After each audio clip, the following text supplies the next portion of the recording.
বন্ধুসকল, আমাৰ এইটো চাইডে পানীবিলাক শুকাল আৰু এতিয়া আমি মানে পানী চাব হাজোৰ ফালে গৈ আছোঁ। তো তাত কেনেকুৱা পানী হৈ আপোনালোকক দেখাই আছোঁ। তো চাই থাকক ভিডিঅ'টো শেষ আৰু এনেকুৱা পৰিৱেশ দেখিলে বহুত বেয়া লাগে। সপোনৰ মৰমৰ ঘৰখন এৰি থৈ এনেকৈ ৰাস্তাৰ মাজত থাকিব লগা হৈছে। তাততো আৰু দুখৰ কথা একোৱেই নাই।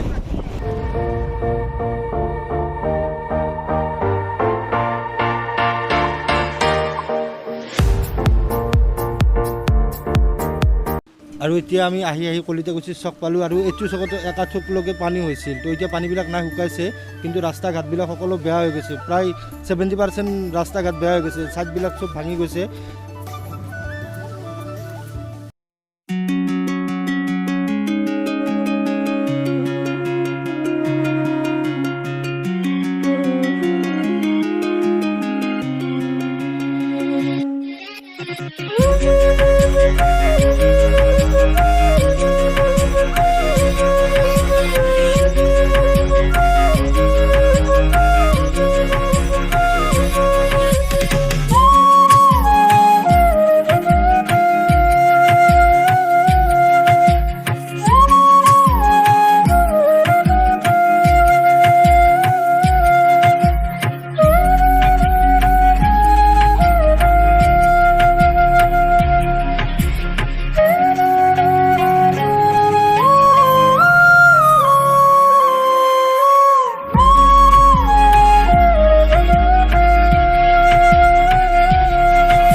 যিমান আগফালে যাইছোঁ সিমানে দোৱা পানী পাইছোঁ।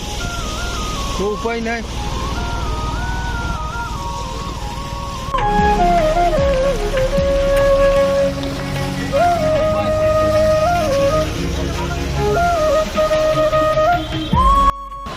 আৰু গাইছ বহুত বেয়া লগা পৰিৱেশ। মানে মানুহ মেডিকেলত যাম বুলিও যাব পৰা নাই। বহুত মানুহ ঘৰতে আবদ্ধ হৈছে, কি কৰিব উপায় নাই। এইবিলাক চব গাড়ী ৰাস্তাৰ মাজতে আবদ্ধ হৈ আছে। ঘৰতো পানী বহুত। গাইছ এইবিলাক খাদ্য অনা গাড়ী আছিল, কিন্তু যাব পৰা নাই, উপায় নাই দিয়ক।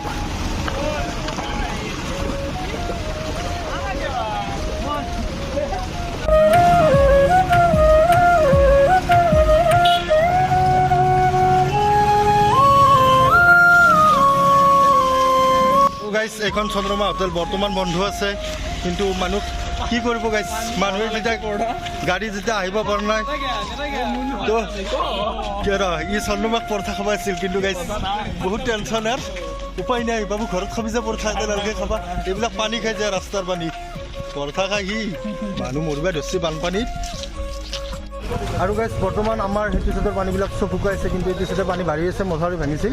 তো সেইটো কাৰণে আৰু আগফালেও পানী আছিল, হেৰি নগ'লোঁ মানে গাইছ লম্পেণ্ট পিন্ধিছোঁ। আৰু সেইখন পাহাৰ আছিল, পাহাৰখনো তল চাপতে গাইছ অলপ বাকী আছে।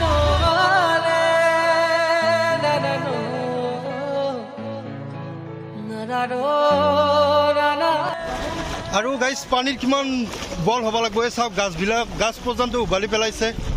এইবিলাক ৰাস্তাৰ ওচৰত আছিল, আৰু এইটো চাইডে পৰা নাই গাইছ। এইটো চাইডে পৰা হ'লে মানে ৰাস্তাটোৱে ব্লক হ'লা হয়।